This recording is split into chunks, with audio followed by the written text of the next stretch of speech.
Ah bah écoutez, j'embrasse très fort Bristol TV que je ne connais pas, mais je m'empresserai de voir ce que Bristol TV fait. Coucou Bristol TV.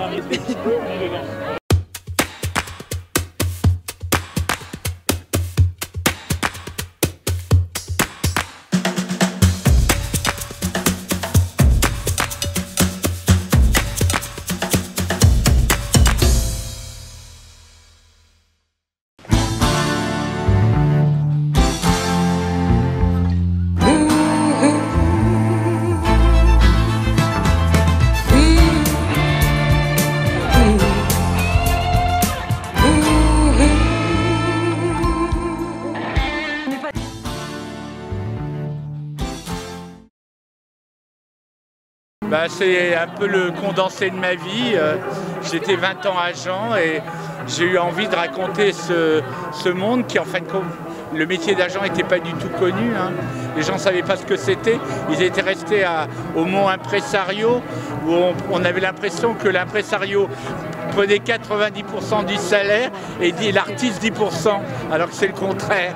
Mais voilà, donc j'avais envie de parler de ce monde où il y a des gens dévoués, des gens passionnés qui font 24 heures sur 24 à penser à des acteurs, à des auteurs, à des metteurs en scène pour pouvoir, voilà, pour qu'ils puissent réaliser leur envie de faire ce métier. Ah non, c'est exactement la réalité. Hein. Et on est même de temps en temps en dessous. Parce que par exemple, dans l'univers du cinéma, il y a quand même des addictions. La drogue, l'alcool, on n'en parle pas assez. Bon, c'était un peu difficile parce que c'est quand même une série plutôt de comédie. Mais c'est peut-être là-dessus qu'on pourrait, si on faisait une 5e saison ou si on faisait, on pourrait en parler peut-être parce que moi quand j'étais agent c'était quand même un vrai problème avec les jeunes comédiens. Mais on ne peut pas parler de tout, hein. Mais on parle plutôt et puis on veut que ce soit qu'à la fois on parle des choses sur lesquelles les gens peuvent retrouver la jalousie, le mensonge, la lutte de pouvoir, c'est dans le cinéma, mais c'est aussi dans le monde de la politique, on le sait très bien, chez les médecins, chez les avocats, voilà. Donc on essaye d'être universel. Ça m'a déjà surpris honnêtement en France, parce que on a vu que c'était les jeunes qui regardaient, qui regardaient cette série, et qu'on a vu que les replays étaient énormes. Alors, international, je pense que c'est le côté parfum parisien, c'est la France.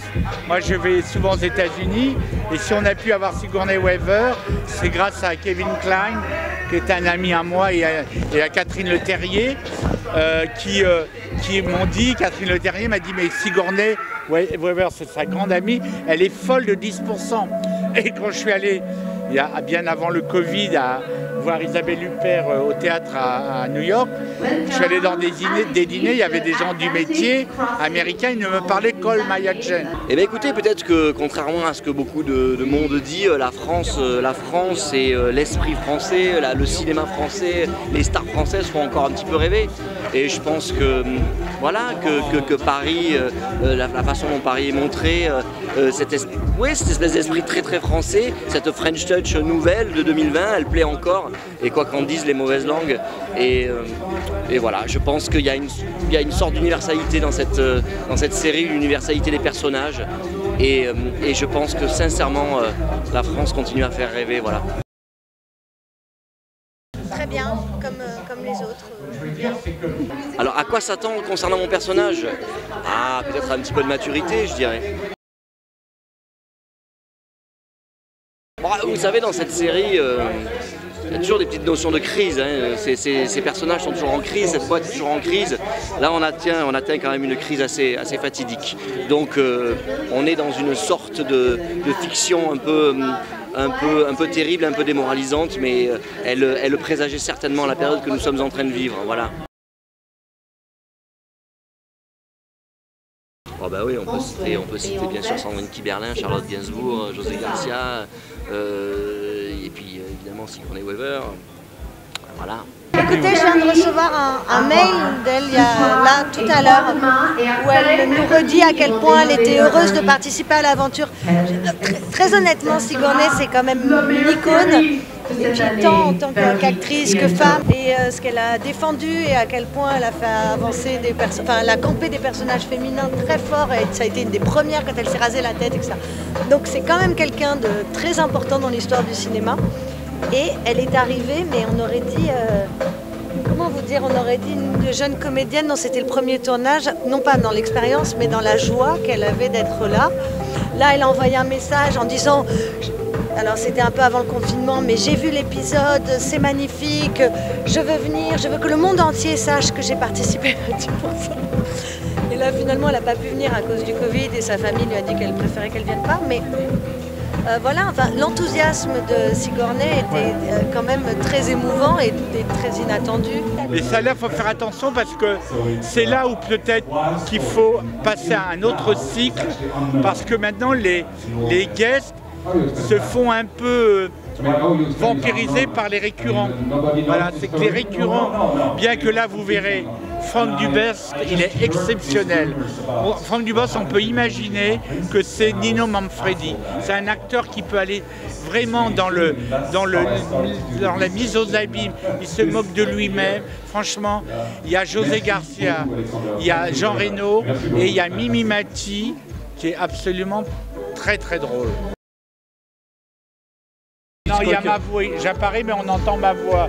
Je pense que ma voix est tellement connue, est tellement imitée, et souvent très bien imitée. Ouais, j'ai eu une émotion, ouais. Ouais, c'était ouais. Puis en plus ça se passait, c'était la veille, c'était le jour même des Césars, donc il y avait une tonalité particulière, ça se sentait fort le cinéma, quoi. Mais ah, je vous avoue que oui. Je vous avoue que oui, on a tous versé une petite larme avec Liliane, avec Camille, avec Nicolas, on était tous un peu émus, ouais. Non mais vous verrez, la fin, il y a Jean Reno dans le film, dans la série, et Jean Reno, il a été exceptionnel.